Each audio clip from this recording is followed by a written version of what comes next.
Bienvenue à notre podcast Santé.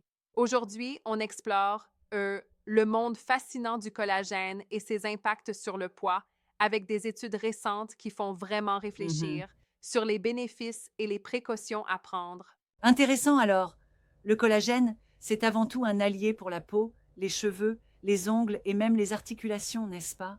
Exactement. Et tu sais, c'est une protéine multitâche et en fait, même 10 grammes fournissent à peine 40 kilocalories. Donc, ce n'est pas comme si c'était un facteur de prise de poids. C'est plutôt Oui. rassurant. Donc, si je comprends bien, le collagène en lui-même n'est pas engraissant, mais il faut faire gaffe à la manière dont on l'intègre dans notre alimentation, non? Tout à fait. Par exemple, utiliser une poudre sans sucre ajouté dans un smoothie ou dans un yaourt, c'est une bonne stratégie pour augmenter la protéine sans, du coup, s'encombrer de calories Mhm. inutiles. Par contre, si tu en consommes via des barres protéinées en plus de tout le reste, là, tu risques l'excès calorique. C'est clair. J'ai vu aussi qu'il y avait des études sur le collagène provenant de sources comme l'arrêt. Qu'est-ce que ça apporte exactement? Ah oui, là, c'est vraiment captivant. Des chercheurs ont testé des peptides de collagène issus de la peau de raie sur des souris nourries d'un régime hyper gras.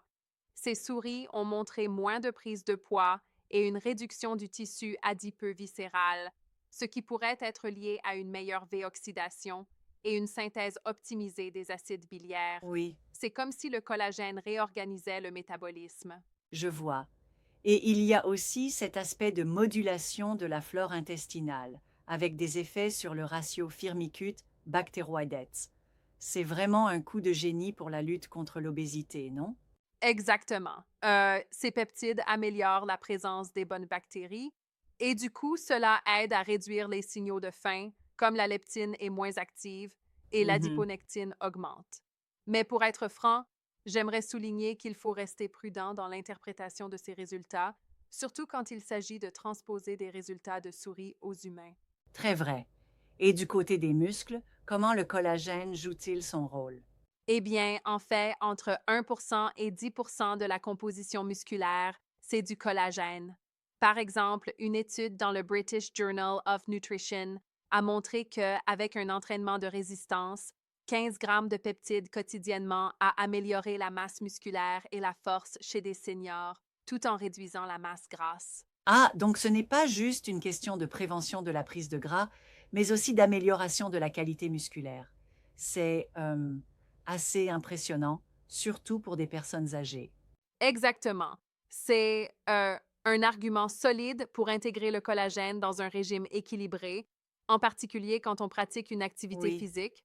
On ne peut pas en abuser, mais utilisé intelligemment, il joue le rôle d'un véritable couteau suisse pour la santé. Finalement, c'est un complément qui, s'il est pris avec mesure et en choisissant les bons produits, peut vraiment optimiser notre bien-être global sans pour autant ajouter des kilos en trop.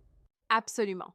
Restez à l'écoute des besoins de votre corps et n'oubliez pas que euh, la modération et la qualité de vos compléments font toute la différence. C'est vraiment le Mhm. point clé ici.